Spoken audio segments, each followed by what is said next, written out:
Death comes for us all. The intricate design of death's web spares no one.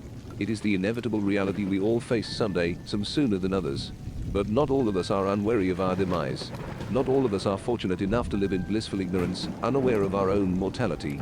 But once you are caught in the web, like a helpless fly watching as a spider descends upon it, you will see how finite life is. For as easy as life is granted, it can just as easily be taken away. My roommates, Alex and Sam, were the best roommates a guy could ask for. We were always hanging out together and we were all here for the same reason, have fun and worry about the future another day. We all did fairly well in school, but just did not have the desire to pursue careers after college. We didn't want to become adults yet. There was still more fun to be had. I was majoring in medieval literature, Alex was a history major, and Sam was an art major. I don't know how we managed to do decent in our classes, considering we missed quite a bit of them. Frequent nights at the bar, at the strip club, and at other fun establishments meant that the next morning involved all three of us, indisposed and reeling from alcohol. Thank God for afternoon classes, right? We made some lousy decisions those days, and when you frequently drink like we do, colossal mistakes are bound to occur. Brett, get your ass over here and consume this alcoholic beverage. Alex taunted me. He was clearly inebriated by now and it was only 9 o'clock. Maybe if you would buy something besides this cheap crap I might be more inclined to join you, I retorted. So, when are we going to the party?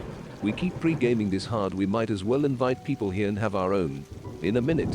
In minute, Sam exclaimed, amidst a sea of slurs. Let me finish this one and we can go. Being the only sober one in the group, I volunteered to drive. I knew that these drunken idiots would surely attempt to if given the chance. The party was only 4 miles away, and we were excited to get our mingle on with the ladies and toss a few back, so I drove moderately above the speed limit in order to appease the loud children in the back, who decided that getting them to the party safely was the least of their concerns. But it should have been.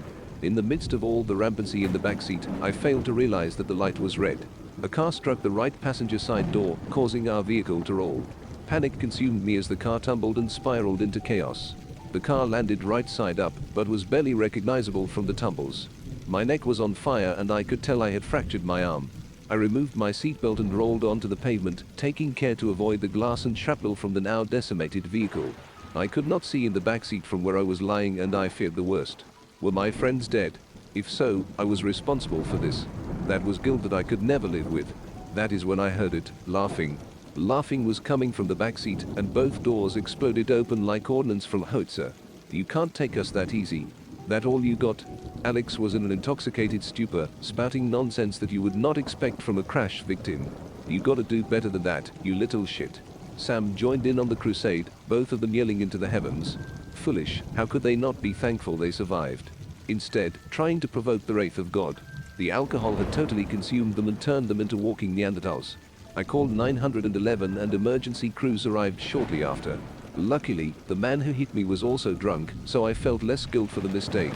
Sam and Alex refused to be taken to the hospital, even though Sam's leg was badly bruised and his head was bleeding profusely. Alex seemed unaffected except for his dislocated shoulder.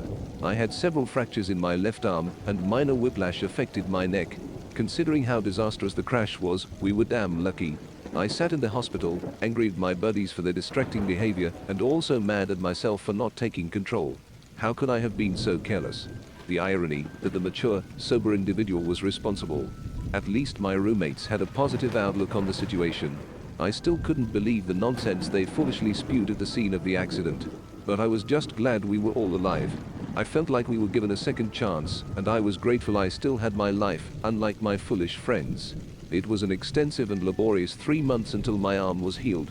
I could not drive during this time, so I hitched a ride with Alex to class every day until one afternoon something bizarre happened. Brett, hurry up. I hate being late for class. Move your ass. Sam always had to be as abrasive as possible when picking me up.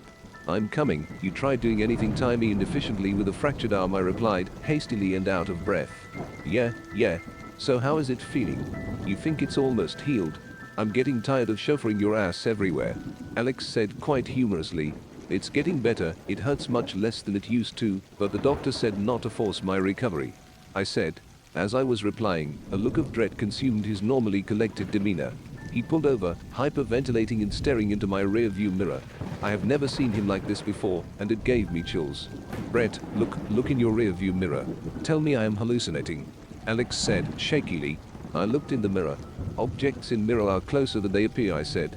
No shit, but did you see it? Alex was frantic. No, I didn't see anything. You feeling okay?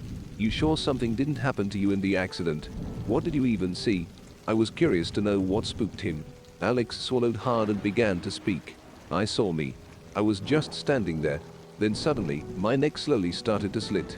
Just as the blood started to seep out of my neck, a dark, shaded figure placed its hand on my shoulder. He stopped there, refusing to speak anymore. I didn't believe him. I mean, how could I? He was just in an auto accident and claimed to have no injuries. Something had to be wrong. It had been a week since that bizarre event, and my arm had finally improved to the point I could drive. I was in my car driving to class when I got a phone call. It was Alex. It happened again. I saw it again, bro. But this time it was closer. I saw my face closer this time. I could see every detail. But the blood, man. There was more blood this time. It came out faster, and I could feel something breathing on my neck. Alex was stuttering and began hyperventilating. Calm down, Alex. Just calm down for a second. I think you should go to the doctor and have them re-examine you from the accident, I said, assuredly. Click. He hung up on me. I decided to head home and see if Sam was there. Maybe he could make some sense out of this. Maybe he knew something I didn't. When I got home, Sam was sitting in the living room. He turned towards me immediately, and I could tell something was seriously wrong. Sweat poured down his face, and he was staring at me with an unwavering gaze that pierced through me.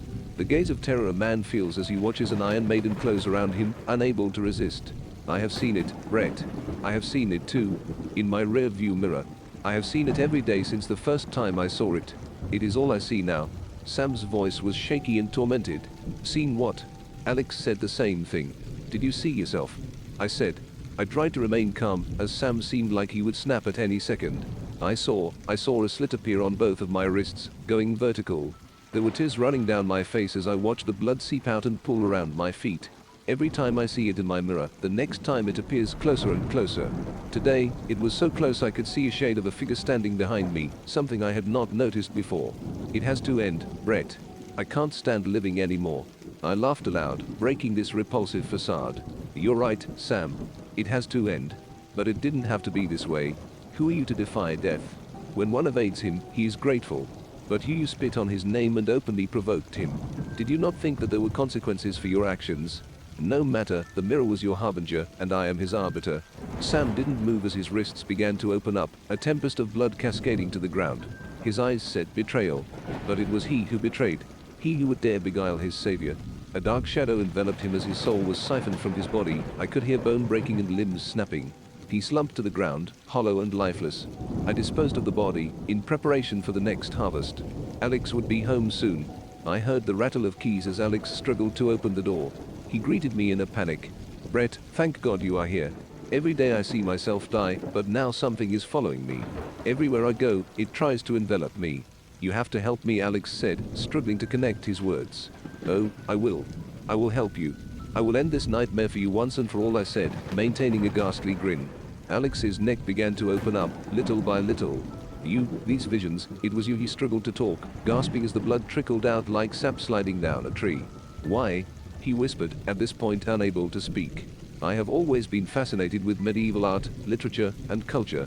It wasn't until I read about the Black Plague did I start to realize the connection. It wasn't just a plague, it was a reckoning, a mass harvest of sinners. It cannot be a coincidence that nearly all cultures refer to death as an entity or being, don't you agree? I believe that he holds our lives by a thread and can cut it whenever he sees fit. When we survived that accident, we were given a second chance. But you took it for granted. No, you and Sam took it for granted.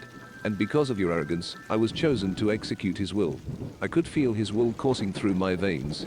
Sam, what did you do to him? Alex was hanging on by a thread, one that would soon be snapped. His sins have been punished.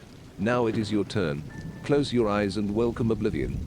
Alex's throat tore open completely, revealing a torrent of blood that saturated the room in crimson glory.